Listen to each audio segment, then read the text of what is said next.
Aujourd'hui, on se retrouve pour l'épisode 5, je ne sais plus, de la mini-série sur les violences parentales, intrafamiliales, domestiques, peu importe, mais en gros, les violences faites à la maison envers les enfants. Si t'as pas vu les précédentes vidéos que j'ai faites à ce sujet, tu vas trouver une playlist dans la description où j'ai tout réuni, elles sont dans l'ordre chronologique. Je t'invite à aller voir ces vidéos avant de regarder celle-ci, parce qu'elle s'inscrit dans la continuité du coup du propos que j'ai depuis quelques semaines déjà. Putain, ça fait un moment là que j'en parle. Après on va se calmer, on va faire autre chose, hein. Parce que ça commence à devenir un peu lourd. Donc aujourd'hui on se retrouve avec Fleur, qui est donc une jeune abonnée qui m'a contactée sur Instagram suite j'imagine au visionnage de ces vidéos là.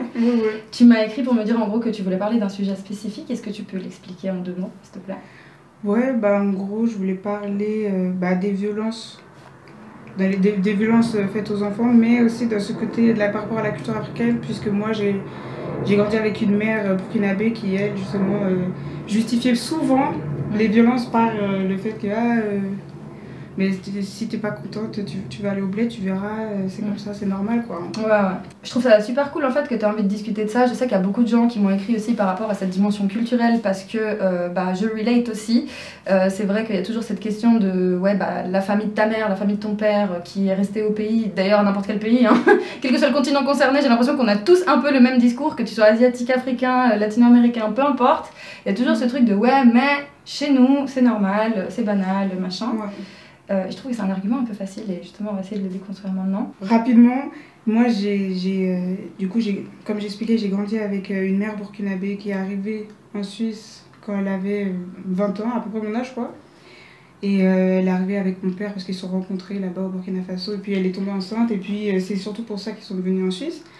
Et puis j'ai vécu un petit moment avec mes 2 parents, mais pas très longtemps. En gros, je pense que ma mère elle a toujours été un peu violente, parce que je sais pas, enfin en tout cas moi, de ce que je l'ai connue. Avant moi, je sais pas, mais moi j'ai toujours connu ma mère un peu violente. Elle était même violente avec mon père et tout. Du coup, quand j'étais petite, ouais, c'était surtout mon père quoi, que j'entendais au début. Tu peux donner juste un exemple, par exemple tu t'entendais ton père, c'est genre par exemple elle a des disputes de tes 2 parents? Ouais. Mais même j'ai vu des trucs, sauf que en fait j'ai pas beaucoup de souvenirs, parce que voilà, tous les traumatismes, mon cerveau il efface tout.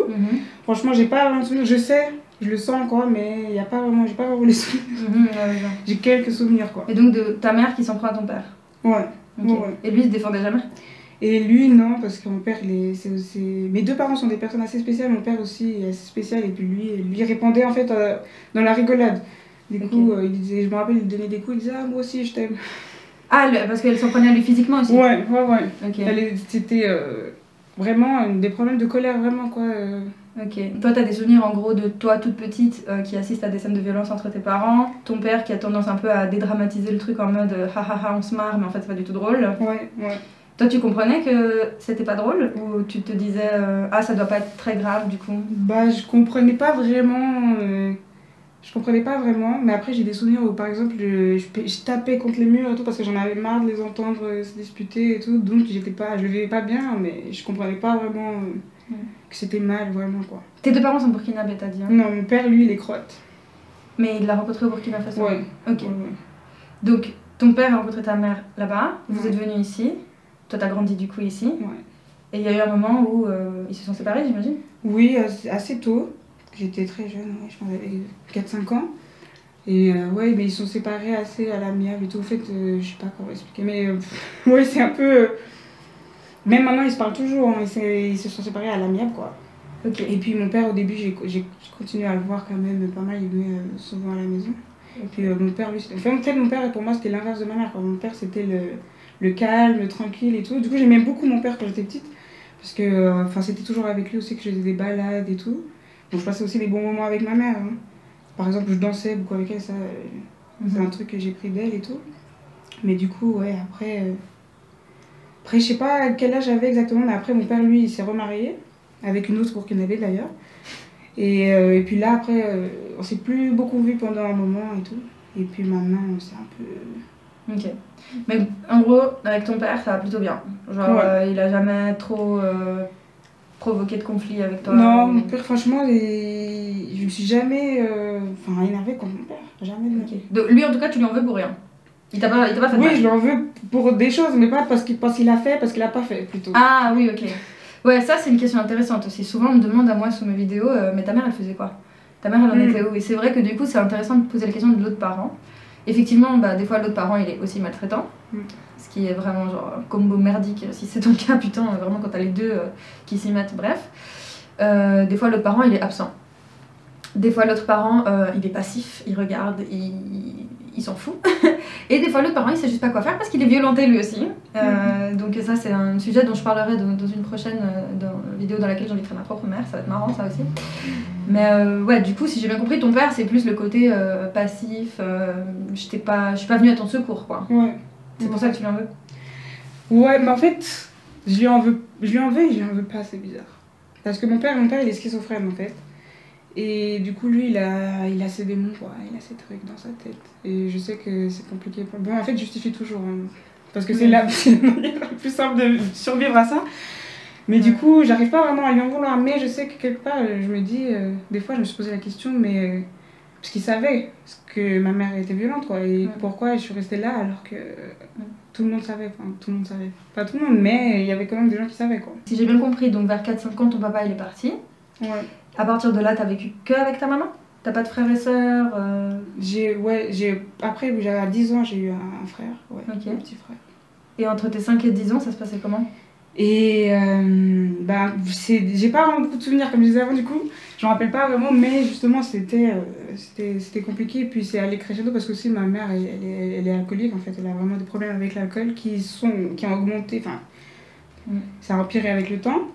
Et ouais, du coup, la violence faisait partie de ma vie, quoi, en fait. Et au début, je pense que je trouvais ça un peu normal parce que justement, ma mère, elle me disait toujours... Enfin, en fait, parce que je posais des questions. Je disais, oui, mais c'est pas normal, ça. J'ai vu qu'on dit qu'il faut pas faire ça et tout, mais ma mère me disait, oui, nous, on n'est pas des Suisses. Et donc, elle était autant violente verbalement que physiquement? Ouais. Genre, c'était tout. Après, verbalement, franchement, moi... je pense que la plupart des gens souvent ils disent que verbalement on retient plus ce qu'on nous a dit, mais moi c'est plus la violence vraiment physique qui m'a vraiment... En fait moi je savais qu'elle disait n'importe quoi en fait. T'arrivais à pas la prendre au sérieux? Ouais, mais souvent elle avait bu, alors quand il y a quelqu'un qui a bu face à toi tu le prends pas facilement au sérieux quoi. Du coup ouais. Donc toi ce qui t'a plus marqué c'est les coups quoi? Ouais. Mais après c'est un ensemble quoi, c'est vraiment la violence du moment parce que c'était vraiment très très violent quoi. Puis par contre il y avait beaucoup de menaces aussi, des menaces, vraiment des trucs, elle me menaçait de mettre du piment dans le cul, des trucs, voilà ouais, des trucs. Elle a déjà essayé, il y a la police qui est venue plusieurs fois. Il y a un souvenir par exemple que j'ai, où c'était un jour d'école, où je suis partie à l'école la journée, je rentrais à midi, et puis franchement je sais pas vraiment pourquoi on s'est embrouillé, et puis ouais, elle s'énervait vraiment très fort et puis j'avais tellement peur parce que j'avais peur pour ma vie, vraiment j'avais peur pour ma vie, que on s'est battu un peu et puis après j'ai couru dans la salle de bain et je me suis enfermée dans la salle de bain. Puis elle était derrière la porte et elle continuait à taper, à me crier dessus, à m'insulter de tous les noms. Puis au bout d'un moment, je sais pas comment elle a fait, mais elle a perdu la clé. Et enfin bref, du coup, je suis restée là pendant je sais pas combien de temps, je suis arrivée en retard à l'école et puis après je suis repartie à l'école quoi. Comme ça... direct après parce que... Attends, mais quand toi tu t'es enfermée dans les toilettes, c'est toi qui t'es enfermée? Ouais. Avec la clé? Non. Moi je suis enfermée mais sans la clé. Je tenais la porte et tout, mais la clé est restée de l'autre côté. Donc toi t'étais un enfant qui tenait la porte et ta mère essayait d'ouvrir en tapant dessus et en te criant des trucs? Ouais. Putain mais le trauma frère, mais oh là là. Ouais, non c'est vrai. Non mais les gens se rendent pas compte, imagine, déjà vivre ça en tant qu'adulte ça traumatise des gens. Donc tu tenais la porte comme ça et comment ça se fait qu'elle pouvait pas l'ouvrir, ça que je comprends pas. Après je sais pas, elle m'a enfermée. Je sais pas pourquoi. Du coup, elle m'a dit je veux pas que tu sortes. Au bout d'un moment, elle s'est calmée un peu, elle m'a enfermée, elle a dit je veux pas que tu sortes. En mode, t'as voulu rester là, donc je t'enferme et puis maintenant t'assumes. Et en plus, il y avait un ami à elle, je me rappelle ce jour-là. Et puis après, justement, c'est cet ami-là qui, au bout d'un moment, il a ouvert la porte. Il a défoncé la porte et tout, et puis moi, je suis partie à l'école et tout. Comme pleurs et tout. Genre t'es partie comme ça, comme si c'était pas comme si de rien. Non, toi j'imagine que tu devais être un étape. Non mais elle était en mode maintenant tu vas à l'école. Non, elle, je sais même pas. Franchement, je sais même pas, mais elle est restée avec son amie et puis voilà, ils ont passé leur soirée, enfin leur après-midi ensemble. Et puis ouais, non, après. Puis du coup, toi tu sortais de la salle de bain et puis. Et ouais, et puis je suis allée à l'école quoi, comme ça. Et puis à l'école en plus on m'a vue et tout. Ouais. Enfin ouais, c'était. Ouais, mais là encore ça va, parce que là c'était pas physique sur moi. Mais bon, c'est quand même traumatisant, comme on vient de dire. Mais ouais, c'était pas physique quoi. Mais ça, c'est un souvenir par contre que j'ai bien. Parce que justement, je pensais pas physique. Les souvenirs physiques, j'en ai peu quoi. Ouais, tu sais juste que c'est arrivé. Ouais. Ça, c'est un truc aussi, on a beaucoup en commun. J'ai vu en discutant avec d'autres personnes qui avaient les mêmes vécus. Je crois qu'un point commun à nous tous, c'est qu'on a oublié notre vie. Ah ouais. Genre vraiment, on a oublié notre enfance, tu sais. Ouais. Et c'est marrant parce qu'avec Christina, que j'ai invitée du coup dans la partie pour parler de la maladie, Christina, elle dit qu'elle se souvient de trucs très marquants à 4 piges. Et après, il y a un trou jusqu'à, vas-y, 18 ans. Et genre toute l'adolescence. Mais tu sais aussi pourquoi, je sais pas toi si c'est quelque chose dont tu vas nous parler, mais moi je sais que par exemple, un des éléments qui fait que moi j'ai cette amnésie aussi, où j'ai du mal un peu à me rappeler de mon enfance en fait, c'est aussi parce que très tôt on a commencé à consommer des trucs qui nous pétaient la tête. Ouais. À se mettre à boire, à fumer, certains Ouais. d'autres ils prenaient d'autres drogues et tout. Et je pense aussi qu'on passait tellement la vie à s'éteindre gros que genre au bout d'un moment ouais c'était là. Mais j'ai fait quoi de mon adolescence? J'ai passé mon temps à me foncer des parce que la vie était trop dure quoi. Bon, Ouais. Ouais. parenthèse. Mais ouais, du coup, on est beaucoup à pas se rappeler. Donc, si j'ai bien compris, c'était quotidien en fait chez toi. Ouais. Tous les jours, elle C'est t'appelle tous les quoi. jours. C'est presque tous les jours. Et elle s'en prenait à ton petit frère aussi? Mon petit frère, non. Jamais. Non. En tout cas, après, elle était un peu violente. Des choses, mais que pour elle. Enfin, pour moi, je sais maintenant que c'est pas normal, mais pour moi, c'était normal. Parce que, voilà, justement, elle me justifiait toujours par la culture africaine et tout. Mais. Parce que gros, elle a pas frappé, quoi. concrètement, comment venait cet argument sur la table? Parce que, genre, toi, t'essayais quand même de parler, de dire. Si j'ai bien compris, c'est parce que tu faisais quelque chose. Oui. Bah, en fait, quand elle était violente, moi, j'essayais de la raisonner. Vraiment. Enfin, ouais, ça me rend émotif parce que je me rappelle vraiment, elle s'énervait, puis moi, je voulais juste qu'elle se calme, en fait. J'essayais de lui dire, mais tu peux pas faire ça et tout, pourquoi t'es comme ça? Enfin, ouais, bon. Mais rien marchait, quoi. Elle était trop dans ce truc, elle entendait rien. Et elle répondait, sois contente en gros, que tu sois pas. Ouais. Que t'aies pas grandi au bled. Ouais. Là, je vais t'envoyer au bled, sinon tu verras là-bas et tout. Alors que moi, je suis allée beaucoup au Burkina Faso. Et puis, quand j'étais là-bas, je me sentais mieux. Parce que j'étais entourée de la famille et tout. Et que eux, je sentais bien qu'ils étaient pas aussi violents que ma mère, quoi. Même si, bon, je sais aussi que ma grand-mère, elle était violente aussi avec ma mère. Puis j'ai même vu quand on est allé au Burkina Faso, quoi. Alors qu'elle était déjà bien âgée, ma mère. Donc, ouais. Mais ouais. Ouais, c'est compliqué. Mais ça me fait penser, il y a une meuf, tu connais Tévikon? Ça te dit quelque chose? Tévikon? Non, ça me dit rien. C'est une meuf qui fait, elle est cambodgienne et je sais pas de quelle autre origine, je crois qu'elle est cambodgienne et française. Et puis justement, elle a fait une série de TikTok, d'ailleurs je mettrai ça dans la description, où elle parle de violence culturelle, ou je sais pas, genre justement elle donne un nom à ce truc, et puis elle en parle super bien et tout, et elle déconstruit ça, où elle dit bah moi mon père il est cambodgien, il a vécu littéralement un génocide et des traumatismes liés à la guerre et tout. Donc pour le coup le niveau de justifié par la culture il est très haut, tu vois, genre en mode ouais mais au Cambodge les gens ils ont vécu un génocide donc tu vas pas te plaindre de ça, tu vois.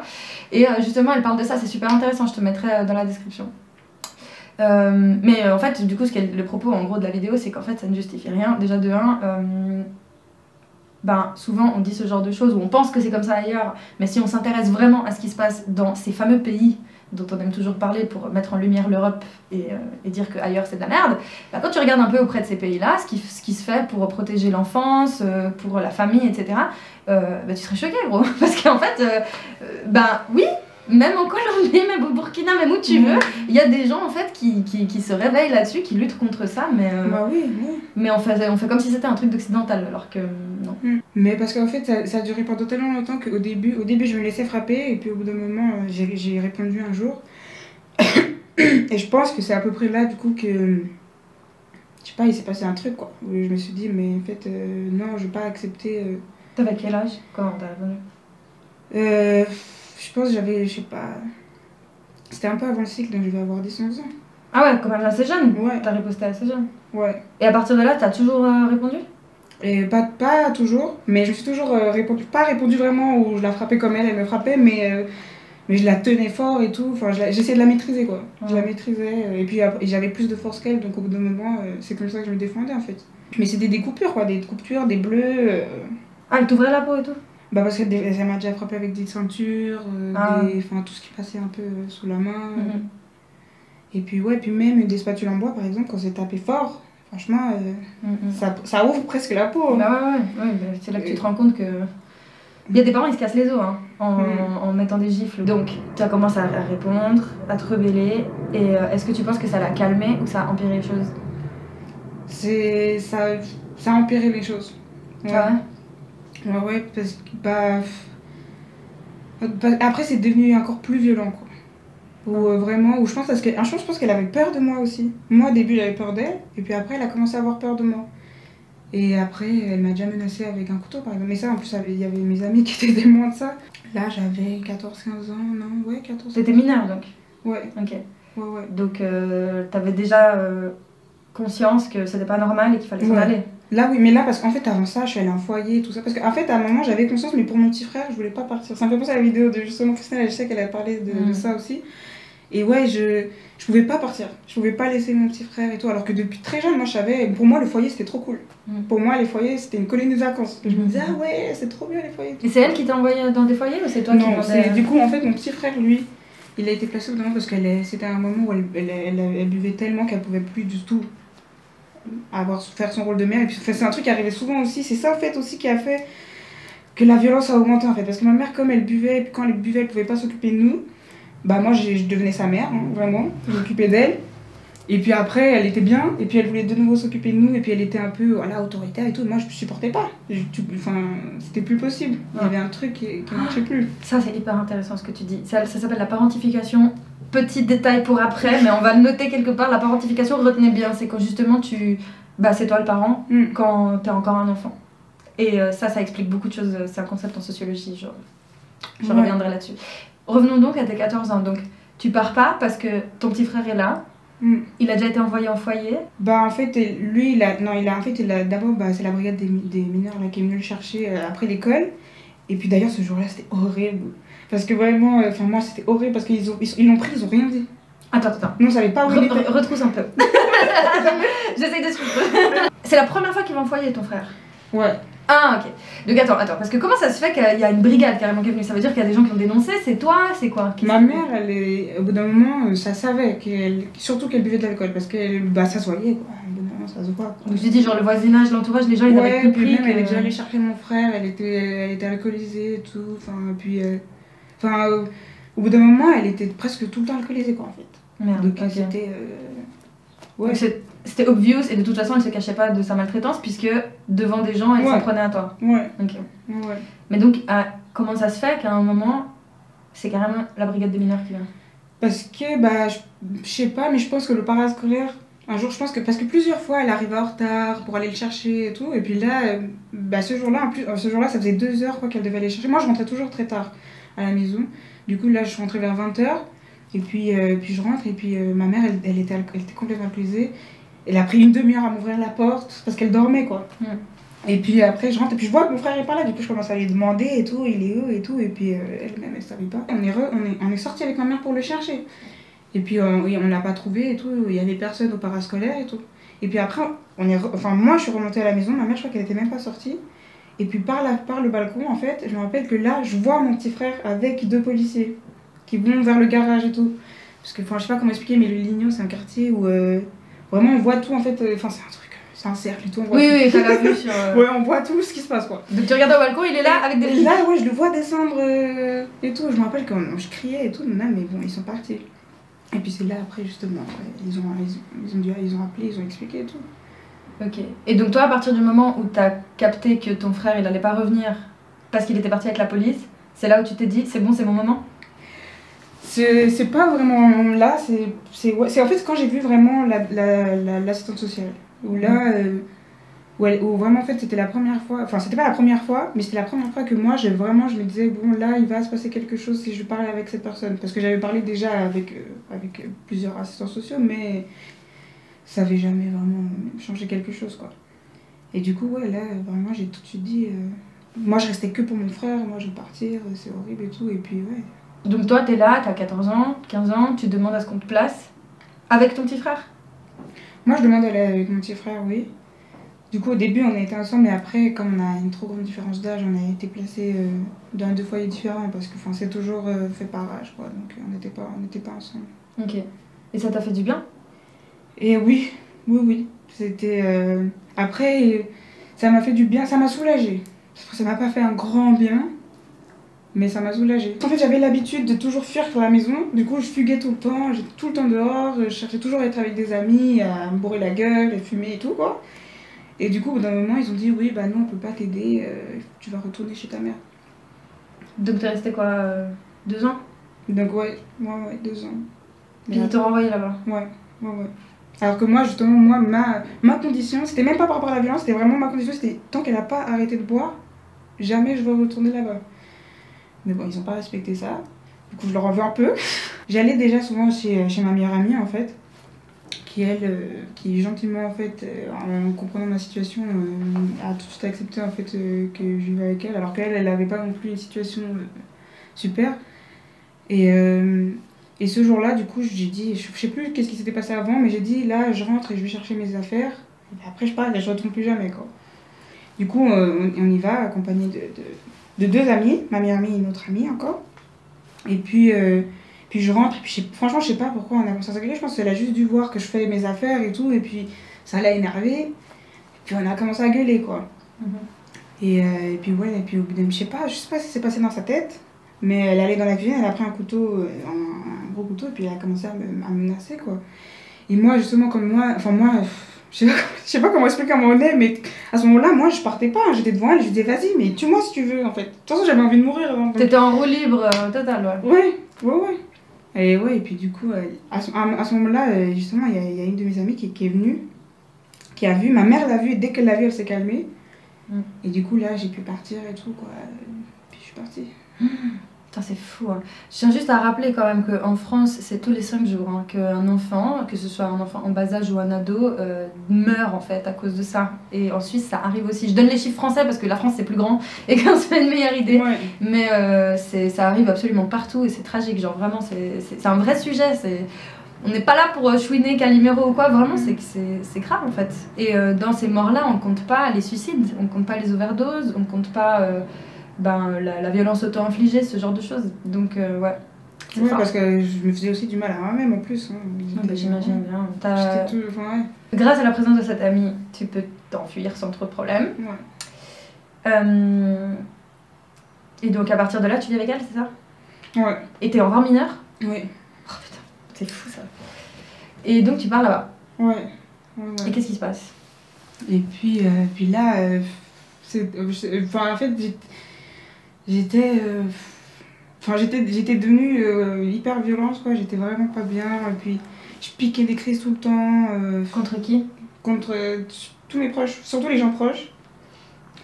Enfin, en fait, dès que j'aimais quelqu'un, je devenais violente. Tu te battais aussi? Genre toi aussi, ouais. tu utilisais de la violence physique? Ouais, bah déjà, même avant l'école, hein. Mais du coup, ouais, j'étais devenue violente. Dès que je m'énervais, il y avait un moment, pour expliquer vraiment, en fait, je piquais des crises, je criais, puis c'était plus fort que moi, en fait. Vraiment, je le ressentais vraiment comme ça, c'était plus fort que moi, ça devait sortir. Il fallait, la violence devait sortir, quoi.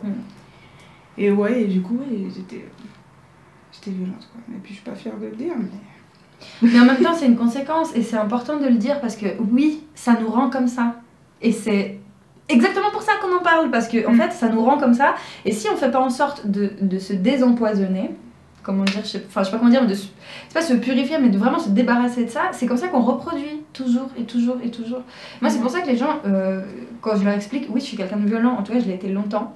Moi, j'ai jamais tapé à proprement parler une personne d'énervement, mais je peux l'être, vraiment, genre, je me suis déjà vue faire, de vouloir détruire quelqu'un psychologiquement, lui dire les pires choses, de lui faire culpabiliser, de lui faire du chantage, de manipuler cette personne et tout. Et je me suis vue faire ça, tu vois. De la même manière que tu peux te voir lever la main sur quelqu'un ou lui faire des crasses, en fait. Et les gens ont tendance à me dire, mais c'est pas possible, pas toi. Toi, t'es pas comme ça. Mais en fait, genre, je suis devenue comme je suis là maintenant parce que derrière, il y a eu une prise de conscience de plus jamais dans la vie entière sur Terre, je veux que ça reste dans mon existence. Sauf que pour qu'on arrive à ça, il faut reconnaître que ça existe. Et il faut reconnaître que oui, c'est normal de reproduire cette violence. C'est contagieux, oui. Mais en fait, il faut souffrir. Moi, je pense que c'est ça. Il faut souffrir un peu, accepter ce qui s'est passé vraiment pour pouvoir après... Moi, en tout cas, c'est comme ça que j'ai vécu.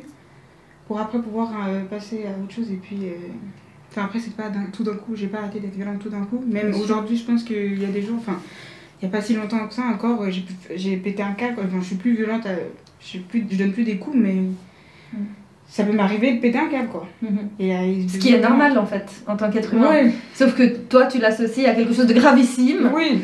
Mais ça aussi, c'est encore un autre impact que ça peut avoir dans la vie, c'est qu'après, des émotions qui sont juste normales, nous, on les trouve absolument hardcore et pathologiques. On les supporte pas parce que justement, on n'a pas vu à quoi ça ressemblait de ressentir des émotions normales, en fait. On a l'impression que dès que c'est négatif, ça va partir tout de suite dans la tragédie grecque et tout, alors qu'en fait, c'est juste normal parfois de péter un câble. Ça fait pas de toi un monstre, tu vas pas te tuer tout d'un coup. Oui, non, mais c'est juste que je sais que quand je pète un câble, c'est particulièrement violent. Quoi. Pour la personne qui est en face. Bah, c'est impressionnant, je pense. Ouais, c'est impressionnant. Ouais. Est-ce que t'as déjà ce truc où les gens trouvent que t'exagères, ou genre ils sont vraiment en mode mais t'es dramatique de ouf, genre t'es trop sensible, Ouais. Avant beaucoup. Maintenant plus, parce que maintenant je suis entourée de personnes qui vraiment savent ce que j'ai vécu et tout, qui me comprennent. Mais surtout quand j'étais au cycle, par exemple, je me rappelle, j'avais un groupe d'amis où justement ça arrivait de dire que j'en fais trop, quoi. C'est vrai que du coup tu ressens tout très intensément et tu réagis très fort à des stimuli qui parfois sont ridicules. Moi je sais que par exemple c'est les sursauts. Genre tout le monde m'a toujours reproché que j'en faisais trop à faire la meuf qui avait peur, parce qu'à chaque fois je suis genre tu sais comme ça, où je crie, genre dès qu'il y a quelqu'un je suis là genre je crie facilement, et tout le temps on m'a dit oh mais t'abuses. Non mais arrête de faire, on n'est pas au théâtre, genre tu fais ta dramatique et tout. Mais non, j'ai des vrais sursauts et je crie vraiment parce que dans ma maison c'était l'imprévisibilité totale pour un oui pour un non. Et du coup aujourd'hui il suffit qu'il y ait un pauvre pigeon qui se tape sur la vitre et que moi je réagisse comme s'il y avait un tremblement de terre, tu vois. Enfin bref. T'as dit que tu voyais une psy, donc comment ça arrivait enfin à quel moment il y a eu une psy qui est arrivée dans le tas? C'est après, en fait, j'ai continué ma vie, en fait, un peu comme ça, où j'étais un peu libérée, mais pas libérée parce que ma mère était toujours présente dans ma tête. Et puis, du coup, j'étais vraiment, vraiment pas bien, quoi. J'étais au bout de ma vie, enfin, je voulais mourir, quoi. Je voulais mourir, et puis ça m'a pris du temps avant de voir une psy. Mais ouais, en fait, au bout d'un moment, c'était soit ça, soit je meurs, quoi. Soit je vois une psy, soit je me suicide, sinon je pouvais pas continuer à vivre comme ça. C'était trop intense, tout ce que je ressentais et tout, j'étais trop en colère, enfin ouais. Et puis j'arrivais pas du tout à mettre de mots sur ce que je vivais, en fait, je comprenais pas. Elle te faisait du chantage au suicide ou des trucs comme ça? Non, mais en fait, j'avais peur qu'elle meure. En fait, ça c'est un truc aussi. En tant qu'enfant, j'avais tout le temps peur qu'elle meure parce que quand elle avait bu, il y avait des fois où justement elle pouvait dire je vais mourir. En fait, elle-même avait peur de mourir, elle disait je vais mourir et tout. Puis il y avait des fois où vraiment je croyais qu'elle allait mourir parce que l'alcool, franchement, l'alcool quand c'est vraiment, vraiment beaucoup, ça met vraiment dans des états. Enfin, c'est quelque chose, quoi. Bah, tu peux mourir d'un coma. Oui, en fait. Rien que ça. Et mais elle utilisait cet argument du fait qu'elle était malade et peut-être qu'elle allait crever et tout pour te manipuler, ou pas du tout? Genre c'est pas un truc sur lequel elle revenait? Non, parce qu'elle assume pas, enfin maintenant je sais pas, mais elle assumait pas qu'elle était malade, quoi, que ça allait pas. Parce que t'essayais de lui parler? Est-ce qu'il y avait des moments où c'était possible, quand t'habitais avec elle ou pas d'ailleurs, hein, peu importe, mais est-ce qu'il y avait des moments où justement elle était lucide, genre pas sous emprise de l'alcool et pas sous l'emprise de l'énervement, et juste où t'as fait des moves en mode je vais essayer de discuter et de profiter que là, c'est un peu la paix, ou jamais? Ça a dû arriver quelques fois, mais je me rappelle, mais il y a une fois où elle est venue chez ma psy, avec moi, justement, pour parler, parce que j'avais peur aussi de lui parler, hein, et aussi parce que ma mère, elle évite le sujet. Et du coup, là, c'est vraiment la fois où je me rappelle où là, on a parlé, et puis où elle a un peu assumé, mais même pas vraiment. Et pour elle m'a jamais frappée et tout. Mais c'est moi qui étais méchante. Ils ont une capacité de déni, mais c'est incroyable. Non, mais tu sais que encore ce matin, on est vraiment genre là, tu vois à quel point ça va loin. Genre ma mère m'expliquait que mon père lui a demandé récemment pourquoi ma fille elle m'appelle pas, l'autre jour elle a pleuré quand elle m'a vue, mais qu'est-ce qui lui arrive? Et tu sais, il comprenait pas, alors que là, il y a moins de 2 mois, on a eu une giga dispute où je me suis fait insulter mes morts, où je me suis fait humilier devant 2 personnes qui sont même pas de notre famille, enfin bref, où vraiment je m'en suis pris plein la gueule à plusieurs reprises. Et il est capable de me faire ça, de me hurler dessus, de me dire que je peux aller me faire foutre et ce genre de trucs. Et puis après, genre quelques semaines après, venir me dire mais pourquoi elle pleurait? Mais oui, mais moi justement, quand je disais que des fois il y avait la police qui venait et tout, parce que les voisins appelaient, mais quand la police arrivait, c'était moi la méchante. Et en plus, À ce moment-là, quand la police arrivait, moi j'étais dans tous mes états, parce que je venais de vivre un truc horrible. Je pleurais, j'étais énervée, je criais et tout, j'étais pas bien. Du coup, je pense que des yeux de la police, ils se disaient, bah peut-être qu'elle a raison en fait, peut-être que c'est sa fille qui est un peu. Et là, elle se victimisait. Elle disait, oui, ma fille elle me frappe, elle est pas gentille et tout. Là, là. C'est dingue. Ouais. Est-ce que t'as l'impression aussi que du coup c'est vraiment un enfant dans sa tête? Parce que moi j'ai l'impression, pour le coup, mes deux parents, mais surtout mon père, j'ai l'impression que vraiment émotionnellement parlant, ils réagissent vraiment comme des enfants. Ah oui. Genre en mode émotion négative égale pétage de plomb, émotion positive égale joie, tout va bien, puis entre les deux y a rien. Là aujourd'hui, t'as quoi comme, ou pas, comme relation avec elle? On se parle, surtout, enfin là depuis que j'ai eu un enfant, là on se parle encore plus parce que ça m'a un peu fait ouvrir mon cœur et puis que je vais mieux et tout et que ouais, il y a un truc comme ça. Bon, j'avais un peu espoir aussi quelque part, je pense que ça la sauve, mais bon, pas du tout. Mais ouais, maintenant en fait, je sais que je peux pas rester trop longtemps avec elle, du coup on se voit de temps en temps, vraiment très peu, hein, je pense que... Donc t'es quand même dans une optique où tu la gardes dans ta vie mais à petite dose. Ouais. Ouais, moi je suis pareil. Quand je suis partie, là je l'ai plus vue pendant je pense 1 ou 2 ans quoi, et, enfin, pendant un long moment je l'ai plus vue du tout. Après il y a eu un moment où j'ai dû retourner chez elle et tout, et puis ça a encore explosé et tout. Et après, bah ouais, après, en fait avec le temps ça allait un peu mieux, mais c'est vraiment la distance par contre, c'est la seule chose qui pouvait faire que ça allait mieux. Parce que vraiment, justement les fois où je suis retournée chez elle, ça repartait toujours. Mais aussi parce que moi je supportais plus, elle pouvait plus rien me dire, franchement. T'étais devenue intransigeante aussi, je pense. Ouais. Et ça, c'est ce que la thérapie elle permet aussi, c'est de se rendre compte qu'en fait, genre, tu es un être en tant que tel. Genre, tu n'es pas genre une propriété de tes parents. Ouais. Genre, t'as tes règles, ton espace, ta vie, tes choix. Et genre, personne n'a rien à dire, même pas tes parents, tu vois. Et c'est dur quand t'as pas l'occasion de le faire parce que du coup, tout le monde dépasse constamment tes limites. Et toi, tu te fais piétiner comme un putain de paillasson tout le temps. Puis pourquoi, bah c'est pas ta faute en fait, mais du coup tu prends cher tout le temps. Et il y a un moment, que ce soit grâce à la thérapie ou autre chose, où tu réalises qu'en fait les portes de ta maison tu peux les fermer en fait. Genre ça c'est mon espace et tu passeras pas. Et en fait que tu sois mon daron, ma mère, on s'en fout, tu passeras pas. Et à partir du moment où on ferme ces portes, c'est vrai que des fois on les ferme et on met portes blindées, murs bétonnés, grilles de prison, tout ce que tu veux. Ouais. Et ça peut être nécessaire d'avoir cette barrière, tu vois. Mais en tout cas c'est sûr qu'à un moment donné, il faut mettre un stop quelque part. J'avais vu une phrase un jour qui m'a tellement parlé, genre j'ai trouvé ça archi vrai. Quelqu'un qui disait « Je vais voir un psy à cause de tous les gens qui refusent d'aller en voir un autour de moi ». Ton fils, du coup, t'as décidé de le garder. Et maintenant, bah, il est tout petit, donc c'est le début de ta maternité. Mais est-ce que là, genre rien qu'au début, là, tu te sens comment par rapport à ton histoire? Est-ce que ça réveille des choses trop dures ou est-ce qu'au contraire, t'es enthousiaste, enfin, qu'est-ce que ça fait chez toi? Ouais, bah ça a fait beaucoup de choses. Pendant la grossesse, en fait, déjà, bah, je me posais beaucoup de questions. J'avais peur et j'ai toujours peur aujourd'hui d'être violente avec mon fils. Je sais que même penser la violence, enfin même... Parce que, enfin, voilà, quand on a un enfant, on a des moments où on est très... Surtout, en plus, moi, je m'occupe presque toute seule de lui, quoi. Enfin, je suis presque tout le temps avec lui toute seule. C'est fatigant, et puis quand t'es fatiguée, il y a des moments où tu pètes un câble, mais juste ça me fait hyper peur, parce que je supporterais pas d'être violente avec mon fils, quoi, d'avoir un seul geste, un seul mot. Tu connais le terme en anglais overachiever? Moi je l'ai appris il y a pas longtemps. En gros, ça veut dire quelqu'un qui va effectuer toutes les tâches, mais toujours au-dessus de ce qui est demandé. Dès qu'on te demande un truc, tu vas faire plus. Dès qu'on te dit oh, tu peux me ramener une bouteille d'eau, toi tu ramènes le pack de 6. Ah, mais oui, je suis totalement comme ça. Tu peux m'accompagner vite fait chez moi? Ah, je sors la voiture et je te ramène à la maison. Tu peux me faire un petit thé, un biscuit? Ah non, t'inquiète, je vais faire des carbos. Enfin, tu vois, et genre d'être toujours dans le plus. Je vais te donner plus que ce que tu me demandes systématiquement et je vais faire plus que ce qu'on m'a dit de faire. Moi, je suis H24 comme ça, mais c'est un truc de ouf, c'est terrifiant. Mais même avec l'argent, ça veut dire que même quand j'ai pas de thunes et que tu me dois de l'argent, je vais dire non mais t'inquiète et je vais encore t'en donner. C'est complètement con. Ce truc là de devoir toujours faire plus, mieux, alors qu'on t'a rien demandé, c'est hyper problématique parce que déjà ça repose beaucoup sur les meufs. Il y a beaucoup plus de meufs qui réagissent comme ça que des hommes. Tristement, et à nouveau là je parle en statistiques, hein, je parle pas en cas par cas, mais tristement souvent quand c'est des hommes qui subissent ce genre de maltraitance, il y a plus justement tendance à les reproduire. Et quand c'est des femmes, il y a plus tendance à justement aller dans une direction de devenir sage-femme, de devenir assistante maternelle, d'être dans un truc de soins, de réparation, de trucs, quoi. Et donc il y a beaucoup de femmes qui deviennent mères alors qu'elles ont été maltraitées et qui vont être tellement intransigeantes envers elles-mêmes à cause de ce truc de j'ai toujours dû faire mieux, faire plus pour me faire aimer.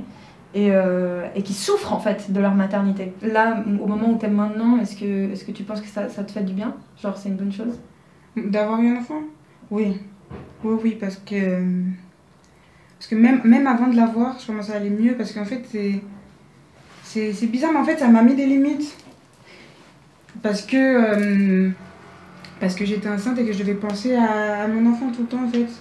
Et puis du coup ça m'a calmée, je sais pas, ça a réveillé un truc en moi et puis ça m'a changé quelque part quoi. Et puis l'amour aussi dans les enfants.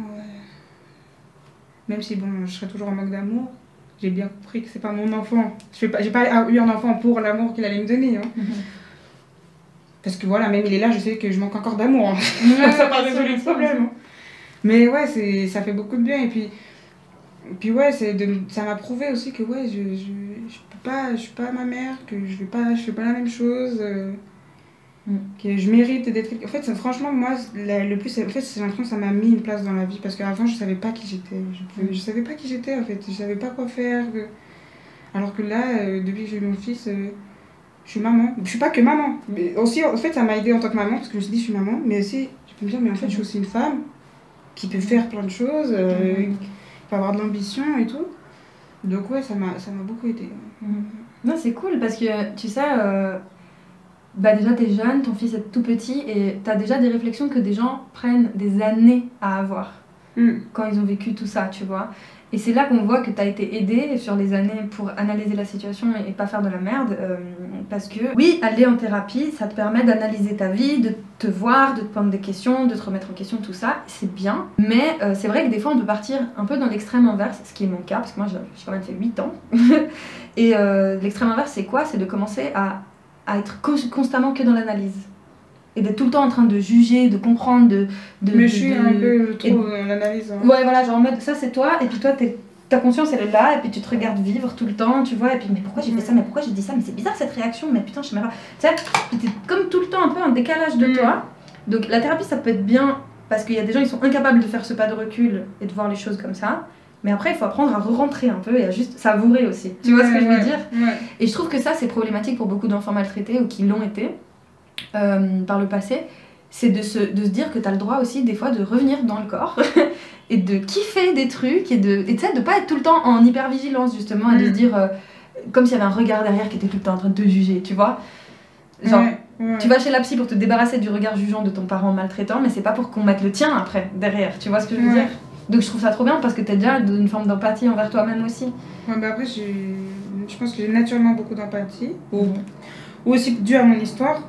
Parce que moi, c'est comme ça en fait que je me suis protégée. C'est en ayant de l'empathie pour ma mère. Parce que je savais qu'elle... à peu près, je sais pas vraiment ce qu'elle a vécu, mais je savais qu'elle a vécu des choses très difficiles quand elle était au Burkina et tout. Et du coup, je cherchais toujours à comprendre. J'étais en train de... C'est ça l'enjeu en fait. C'est que c'est dur de trouver un juste milieu entre j'empathise trop et du coup je te pardonne tout et je relativise tout, ou je comprends rien, je te déteste et puis tu peux aller mourir la bouche ouverte, tu vois, genre c'est vrai qu'on passe souvent de... Tu sais, genre c'est dur, moi je sais que ma vie c'est ça, mais même encore maintenant, genre des fois je suis en mode oh mais non mais le pauvre, oh mais je l'aime trop, mais en fait il est malade, il est vieux, et puis en fait il se rend pas compte, et puis il a vécu dur, et puis machin, et je passe de ça à mais il est haïssable, je veux pas savoir qu'il existe, et en fait, s'il mourait, je me soulagerais de ma vie, tu vois. C'est triste, hein. J'ai réussi à faire la paix avec ça. Et puis mon fils aussi, ça m'a beaucoup aidé, parce que justement, le fait d'avoir un enfant, je me suis dit, je dois me protéger.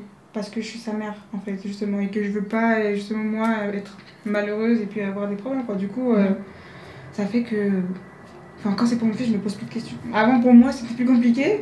Mais là, pour mon fils, je me pose plus de questions, en fait. Mais t'aurais très bien pu prendre le pli de se dire je vis que pour lui. Et puis du coup, d'avoir un truc un peu de dépendance bizarre qui aurait pu créer aussi après une relation un peu déséquilibrée. Sauf que toi, t'as déjà le recul de te dire pour que lui aille bien, je dois aller bien.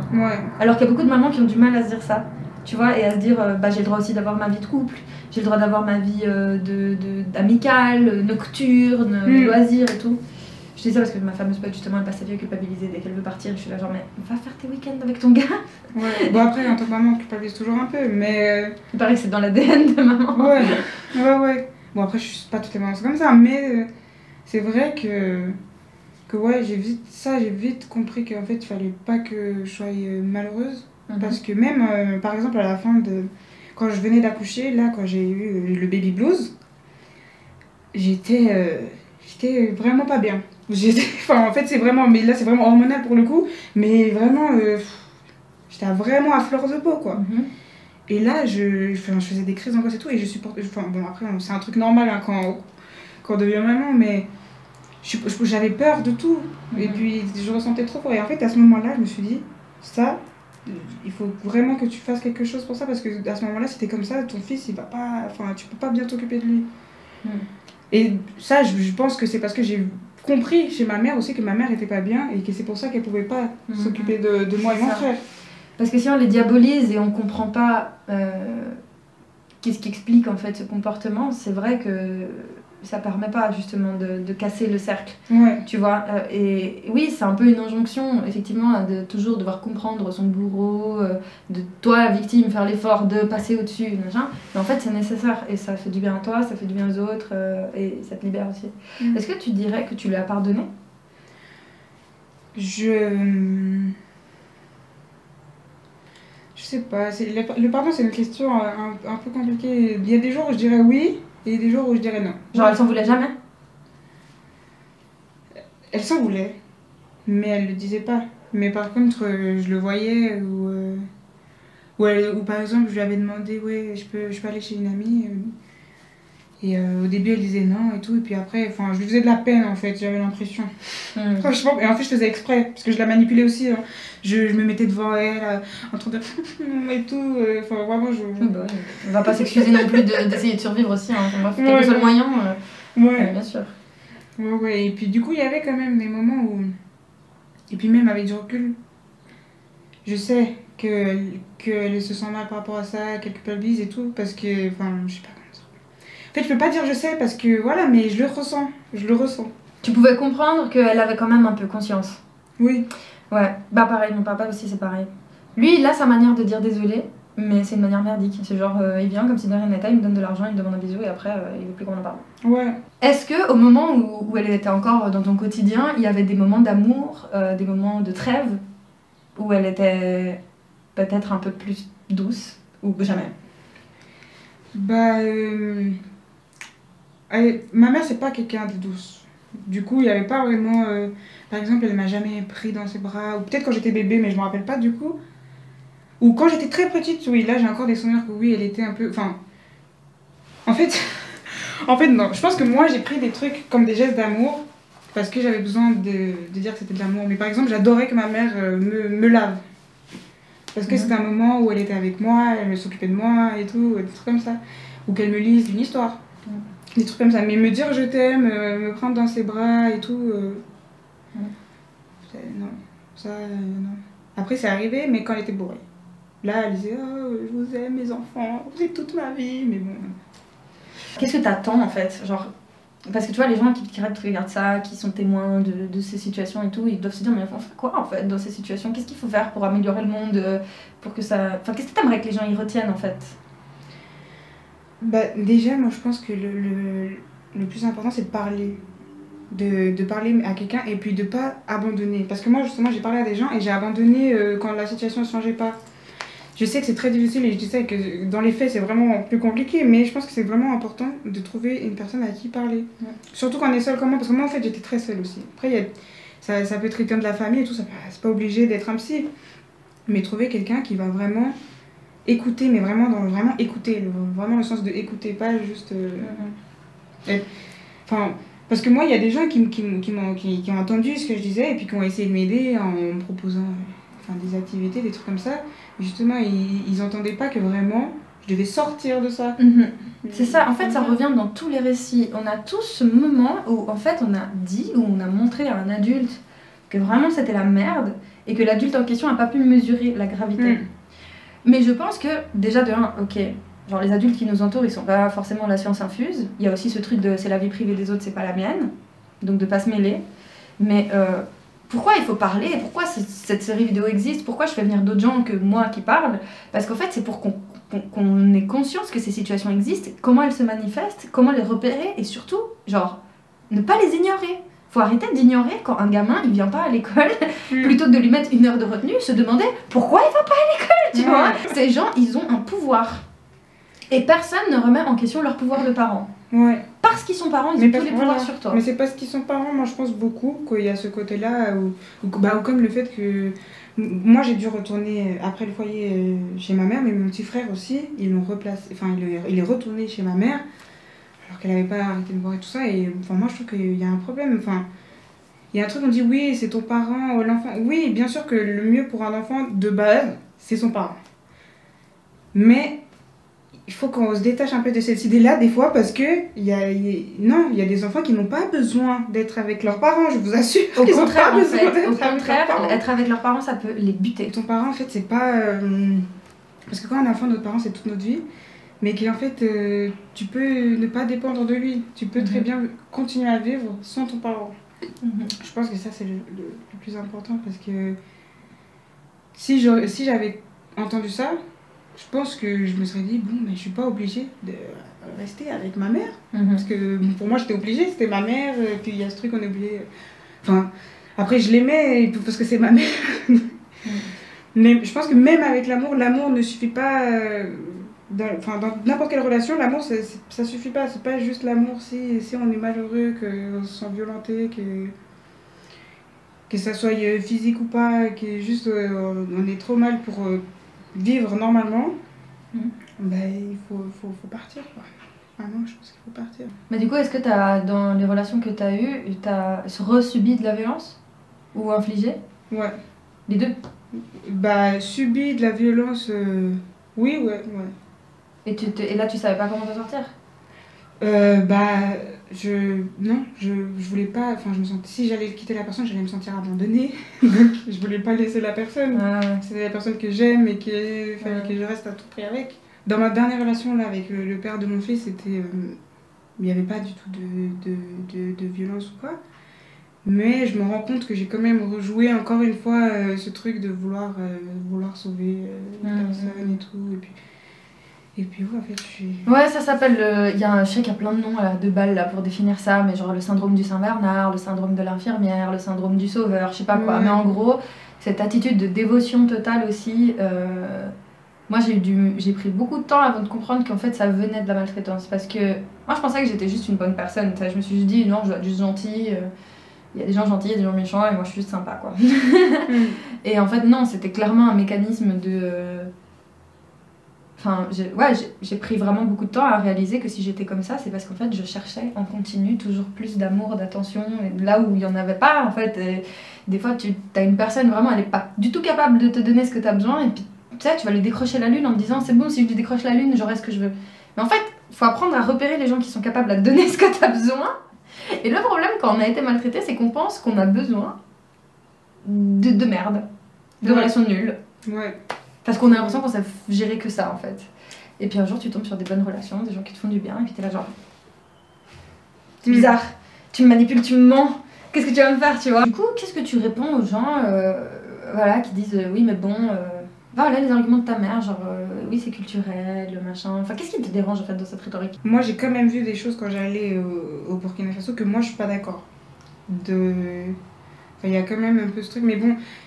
Je suis pas d'accord parce que je suis née ici, je suis bien consciente. Je sais que si je vivrais là-bas, ça serait normal pour moi parce qu'eux ils vivent très bien comme ça. Mais, en tout cas j'ai l'impression, mais ils sont pas tyranniques quoi. C'est pas. Mais en fait, genre le propos c'est pas de dire que ces différences culturelles n'existent pas et qu'il n'y a pas effectivement des styles d'éducation propres à des régions, etc. Machin. Bien sûr en fait. Bien sûr que la famille Montessori avec les jouets en bois et les petites herbes bio, c'est très babos blanc français ou canadien, tu vois. Enfin, bien sûr. Mais... Enfin, je caricature évidemment, genre c'est plus compliqué que ça, on est au courant. Mais c'est vrai qu'on va pas faire genre que...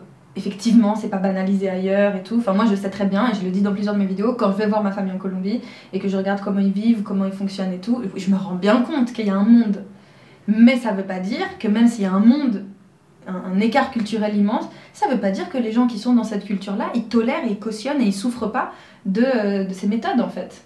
Parce que moi, quand je vais parler avec ma petite cousine du bled, et que j'essaye de la travailler un peu et de lui dire mais toi t'aimes bien qu'on te parle comme ça, mais tu trouves ça normal, et tu sais que je la travaille un peu, bah, t'arrives à la faire dire non mais évidemment c'est fucked up, tu vois, mais c'est juste que c'est une question de ressources, c'est une question de contexte, c'est une question aussi, est-ce que t'es dans un endroit où tes besoins primaires ils peuvent être réglés, dormir, manger, pisser, avoir de l'argent, et donc oui c'est des trucs à prendre en compte, et effectivement quand t'es dans un milieu culturel dans lequel bah, je sais pas toi ta famille au Burkina comment c'est, mais j'imagine que ça doit être comme moi en Colombie, voilà. Ils roulent de l'eau en pas sur l'or, sinon nos parents ne se seraient pas barrés, tu vois. Donc a priori c'est vrai que bah, t'arrives dans un contexte où les trucs de base manquent, où la violence en général sociale elle est banalisée. En Colombie les meurtres c'est tous les jours, hein, tout le temps. Donc oui, bien sûr que ça va jouer sur l'éducation, la famille, et on va trouver effectivement peut-être plus de violence de tout type. Mais la cause, c'est pas la culture. Tu vois, la cause, c'est aussi les moyens, c'est l'environnement, c'est pas les pratiques des gens en soi, tu vois. Ouais, non, et puis ouais, et puis je pense, par rapport à moi, ce que je vois par rapport à ma mère et tout ça, je pense qu'il y a aussi ce truc qu'en Afrique, ils vont pas prendre le temps de se soigner mentalement. Déjà, ils ont du mal à se soigner physiquement. Alors, se soigner l'esprit, c'est un peu compliqué. Donc moi, je sais qu'il y a un truc aussi transgénérationnel quoi, qui a été répété. Et je sais qu'il y a beaucoup de parents pour qui c'est une insulte envers leur identité culturelle que leur enfant, tout d'un coup, ils remettent en question leur manière de faire, tu vois. Ah, tu veux voir un psy, mais t'as cru qu'on était des blancs. Ah, mais comment ça la communication non violente, nous on est qui? Enfin, tu vois. Et c'est dur, parce qu'imagine, moi je suis sûre qu'il y a des gens qui regardent cette vidéo, leurs parents, ils leur disent des trucs comme ça, ou même leurs proches, leurs frères, je sais pas, tu vois. Mais il faut arrêter avec ce discours en fait. Et moi je pense aussi, je pense aux enfants futurs et tout, à me dire que ouais, j'aimerais laisser un monde meilleur quoi. Et donc d'essayer d'être, enfin moi je pense que c'est d'être attentif aux gens autour de soi. Je pense qu'aujourd'hui on est un peu dans un monde où on n'est pas très attentif aux gens autour de nous. On est un peu très centré sur nous-mêmes, et puis moi ouais, ça, je pense qu'il faut se tendre la main en fait, puisque c'est seulement comme ça que les personnes qui vivent des choses difficiles peuvent s'en sortir, c'est si quelqu'un leur tend la main. Donc si on a les capacités aussi, faut pas tendre la main à quelqu'un si toi t'es pas bien non plus, que t'as des choses à régler, franchement ça sert à rien. Mais si on en a les capacités, ouais, puis surtout si t'as été aussi maltraité, quelle que soit la manière, dose le fait de tendre la main aux autres. Parce que nous on a tendance justement à trop le faire et à s'oublier. Mais ouais, je pense que c'est important. Moi, ce que je retiens un peu de ce que tu dis, même si ça fait un peu bateau dit comme ça et tout, mais j'ai l'impression quand même que tu veux donner beaucoup d'espoir. Genre, j'ai beaucoup d'espoir. Toi, t'as l'impression que c'est derrière toi? Complètement non, parce qu'il y a toujours une partie... ça fait partie de moi, quoi, et puis il y a quand même des choses qui me font mal, enfin, surtout maintenant quand je vois mon fils aussi, ça me fait penser à moi et ma mère, et puis je me dis... Forcément, ça vient toucher à des endroits... Ouais. Mais tu te sens plus en danger, en fait. Par contre, ça, non, je me sens plus en danger. Mais ça, c'est bien. Parce que c'est dur, tu sais, pour des gens, même des années, des décennies après, ils se sentent encore vulnérables face à leurs parents, tu vois. Genre, ils ont encore ce truc de à tout moment, elle me détruit, tu vois. Mais j'ai quand même ça. Parce que je me dis, mais si ça recommence. T'as peur? Enfin, en fait, j'ai peur de me retrouver encore dans la situation où j'étais au bout de ma vie. J'ai toujours ce truc. Et du coup, je fais tout pour éviter de me retrouver dans cette situation. Et peut-être ça n'a rien à voir, désolée, mais ton enfant, tu lui permets qu'elle le voie? Oui, mais qu'avec moi. Déjà parce que j'ai peur. Et ouais, c'est compliqué. C'est compliqué parce qu'en plus, elle a toujours ce truc, je sais pas comment dire. Comme c'est la famille, c'est son petit-fils, oui, tu devrais faire ci, faire ça. Oui, donc elle est quand même dans son rôle, quoi, de je vais te donner des ordres et tout, quoi. Ouais. Donc elle essaye d'avoir une emprise?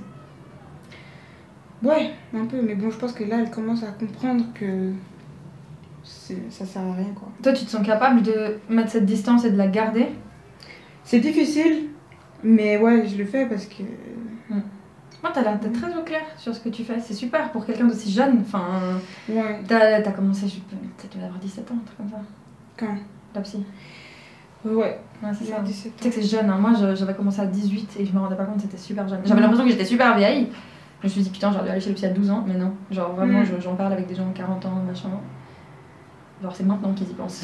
Putain. Ouais. Mais vraiment, enfin, bah, moi je peux te souhaiter que ça aille bien en fait. Enfin, dans tout ton récit, j'ai l'impression que visiblement t'as réglé la majorité de ce qui devait l'être. Genre je comprends bien que c'est pas fini et que voilà, enfin il y a encore du travail, mais enfin je veux dire, elle a à peine la vingtaine. Enfin, je veux dire, si c'est possible d'en arriver à ce stade-là de recul, d'analyse, de machin, de réparation de soi et tout, enfin c'est que oui on peut faire mieux. En tant que société en général, on peut tous faire mieux. En tout cas merci, c'est trop bien que tu aies dit tout ça. Si du coup il y a des personnes qui regardent cette vidéo et qui sont parents aussi ou pas d'ailleurs, mais bref qui relate avec tout ça, bah, ça m'intéresserait de lire les témoignages, les commentaires. Je sais pas si toi tu vas aller voir, mais, Oui, je pense bien, oui. mais en tout cas merci beaucoup et voilà, j'espère que cette vidéo elle a pu être utile. En tout cas n'hésite pas à réagir dans les commentaires, de la bienveillance et le respect comme d'habitude et à bientôt et merci encore. Avec plaisir. Bye. Ciao, ciao.